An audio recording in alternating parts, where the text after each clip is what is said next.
What's good, YouTube? It's Luis Gusto. Welcome back to my channel. Today we're in a city that's known for its casinos, resort hotels, and desert heat. Its name literally means the meadows in Spanish, and its nickname is Sin City. That's right, we're in Las Vegas, Nevada. And in this film, we're gonna be answering some questions like, how far back does the tradition of casinos go? What is there to do in Las Vegas if you're not into gambling and partying? And how did the Strip get its name? But before we get into it, you already know what to do. Go ahead and finesse that like button, subscribe if you're new to the channel, and be sure to join my Patreon community. I also have a trivia question for you guys. The world famous Las Vegas Strip isn't actually located in Las Vegas. Which two unincorporated towns does the Strip run through? And with that all out the way, let's go ahead and explore Las Vegas.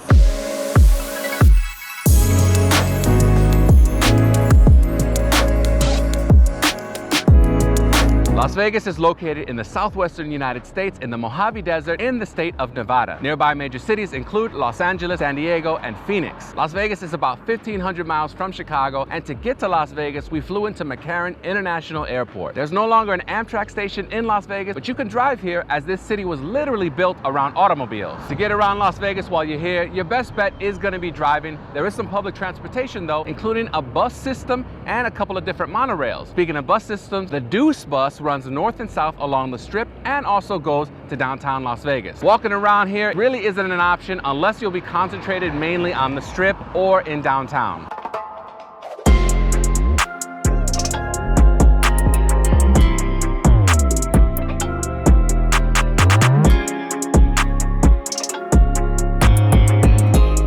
Prehistoric Las Vegas was a lush marsh with lots of water and plenty of plant life. This ecological system eventually evolved into an arid and dry desert where only the hardcore animals could survive, like mammoths. Beginning about 10,000 years ago, Native American tribes began living in the region, like the Paiutes, who moved here as early as 700 AD. In the late 1700s, Nevada was annexed by New Spain, and about 50 years after that, it was named the Territory of Mexico. In 1829, a Spanish exploration party led by Antonio Armijo left from New Mexico to find a trade route to Los Angeles. While the party was camped somewhere nearby, a member named Rafael Rivera wandered off on his own and stumbled upon a valley with artesian wells and plenty of green space. He was awestruck and named the area Las Vegas, meaning the meadows. After the Mexican-American War ended in 1848, this region became part of the Utah Territory, then the Nevada Territory, before finally becoming the 36th U.S. state in 1864. In 1905, a railroad linking Salt Lake City with Los Angeles opened up a stop here, and the town of Las Vegas was founded. And if you thought that Las Vegas has always been a gambler's paradise, well, you'd be wrong. Although it was the last Western state to do so, Nevada did in fact ban all forms of gaming in 1910. Even seemingly innocent things like flipping a coin to determine the price of a drink were outlawed. The small town vibe began to change around 1931 when work began on the Boulder Dam, which was later renamed the Hoover Dam. Construction of this engineering marvel brought thousands of young male workers to the region, which then created a need for entertainment. Gaming was legalized, and in 1931, the Northern Club received one of the first 6 gaming licenses to be issued in Nevada. Fremont Street, the city's first paved road, became the original entertainment district, with many casinos still in operation today, like El Cortez, Four Queens, and the Golden Nugget. But as we all know, Fremont Street is no longer Las Vegas's premier entertainment district. Although Las Vegas Boulevard went by many nicknames, including Arrowhead Highway, it was given its famous moniker by Guy McCaffey from Los Angeles. Inspired by his hometown Sunset Strip, he named this stretch of Las Vegas Boulevard the Strip.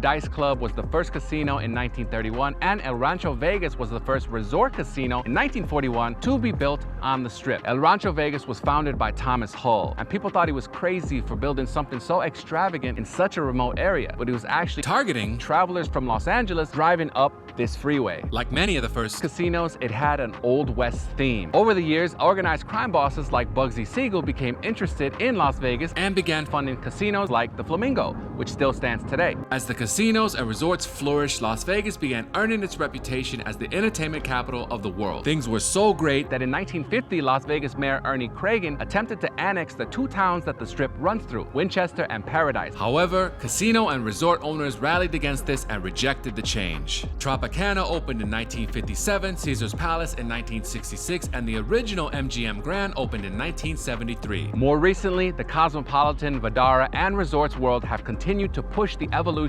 of the Strip. After spending Memorial Day weekend here, I can definitely say that the Strip is thriving, and I can't wait to see how it evolves next.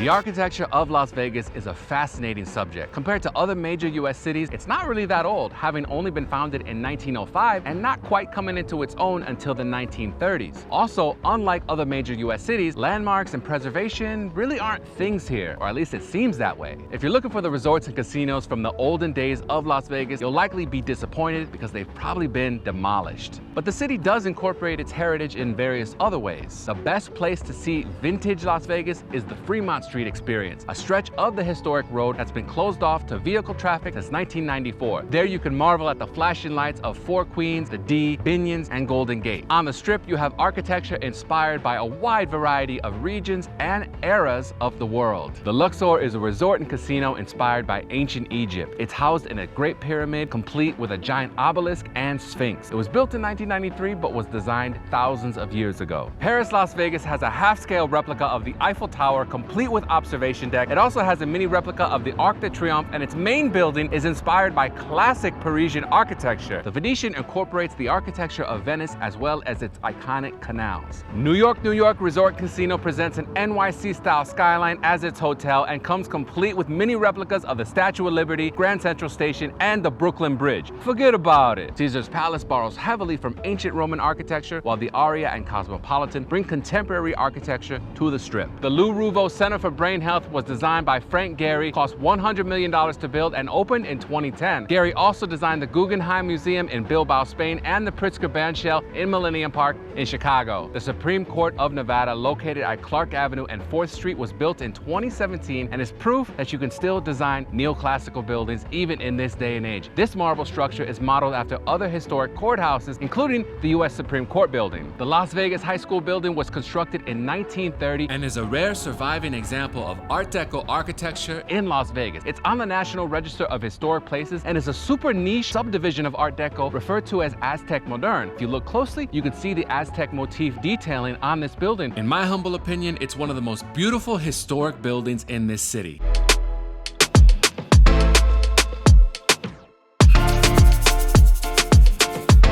When it comes to food and drink in Las Vegas, the first things that probably come to mind are buffets and restaurants from big-time celebrity chefs. But if you look beyond those, you'll find some amazing restaurant options in this city. We had to make a morning stop to Bouchon Bakery. We're at Milios, an authentic Greek restaurant. Park on Fremont is a really eclectic new American restaurant with some great pub bites. It's Dark Moon Coffee. This is locally owned.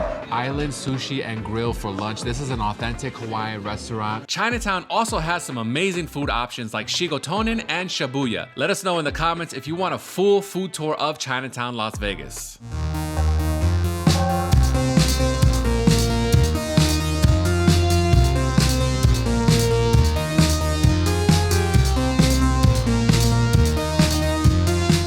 There are seemingly endless things to do in Las Vegas. Of course, we have to start with the world-famous resorts. Although each one presents a unique theme and has various exhibitions that kind of make it stand apart, for the most part, they basically offer these things: casinos for gambling, gaming, and betting, shopping and restaurants, spas and fitness centers, shows like music concerts, performing arts and sports, nightclubs and day clubs, and pools and poolside decks. Of these activities offered by resorts, the one that we seem to take most advantage of is the fine dining. But beyond the obvious resorts and casinos, what are some of the more off the beaten path things to do in Las Vegas? The Pinball Hall of Fame is located at 4925 South Las Vegas Boulevard. Actually, their brand new location. They moved in April of this year. Inside, you have endless pinball machines, a few arcade games. So let's go inside and hit the paddles. The National Museum of Organized Crime and Law Enforcement, aka the Mob Museum, is housed in the former Las Vegas courthouse and post office building constructed in 1933 and on the National Register of Historic Places. It's a fun museum with 3 levels. General admission will get you a self-guided tour, and you're gonna see everything from organized crime bosses to the law enforcement and government agents that prosecuted them, all sorts of information, movies, interactive experiences, history of Las Vegas. It's a pretty interesting museum. I would say you get through it in about an hour and a half or so, and it's totally worth the price of admission. We are in the Link High Roller in Las Vegas. It is the largest Ferris wheel in the world. 520-foot diameter, 550 feet tall. From this vantage point, we can see the entire Las Vegas Strip and so much more. It's absolutely gorgeous up here. The Canal Shops at the Venetian is a big mall in the Venetian theme. Got the canal going through it, gondola rides that'll take you around. Lots of shopping, dining, basically what you would expect in a mall, except it's attached to the Venetian resort. It's nice to kind of just walk around and enjoy the decor. I love the canals and the gondolas. I'm not sure if those gondolas are replicas or if they were brought in from Venice. We are about to board the Deuce, which is a bus that runs 24/7 up and down the Las Vegas Strip. We bought a 24-hour pass so that we could move freely.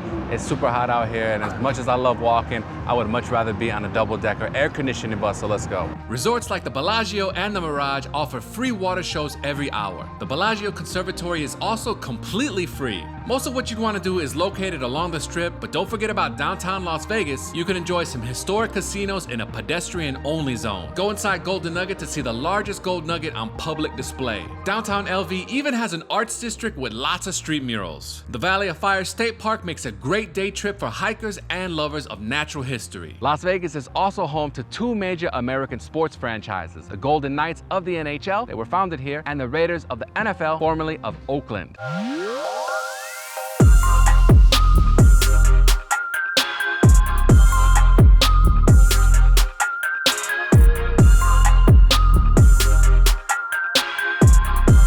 For our stay on the Las Vegas Strip, we decided to go with the Venetian Resort and Casino. Why the Venetian? Well, because I asked Narissa, out of all the resorts on the Strip, which one is your favorite? Which one do you think exudes the most elegance? And she said the Venetian. I booked on the website. It was actually really easy. I did join their Grazie reward, so I will be coming back to the Venetian because it has been phenomenal. Great stay, nice and comfortable. Our view isn't the best because we're not actually looking at the Strip. We're looking toward the mountains, which actually is kind of cool now that I'm saying it out loud. The suite itself is a king size, so this is a whole living room right here. We have a fridge, a desk, a nice sitting area with a full couch, 2 chairs. We have like a dining table over there, the bedroom over there, which you have to go up a couple of stairs. There are 3 televisions in this room. 1 here in the living room, 1 in the bedroom, and then a smaller one in the washroom. The washroom, by the way, is really nice. There's a stand-up shower, a nice tub, a vanity, also a separate room for the toilet, dual sinks. Yeah, it's been comfortable, especially walking around Las Vegas, walking the Strip in this oppressive desert heat with all these craziness going on, the lights, the sounds,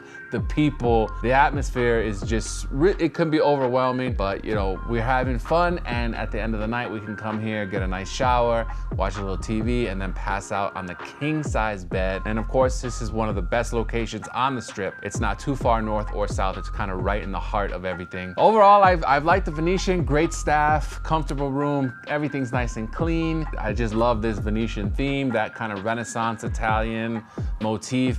It's really dope. I vibe with that.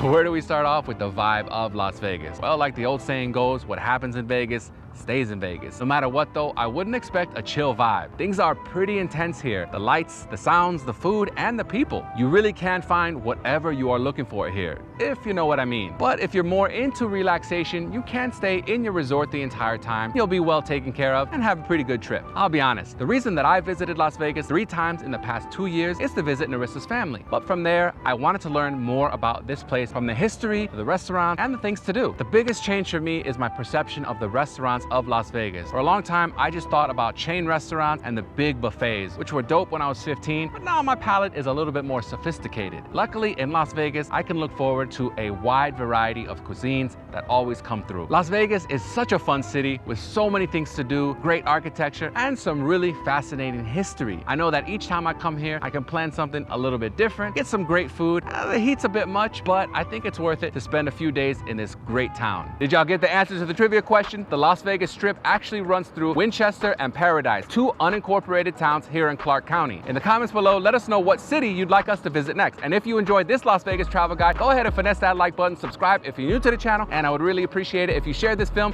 with your very best friend. Be sure to join my Patreon community. Thank you so much for watching. I will see you next time, but for now, I'm out of here. Deuces!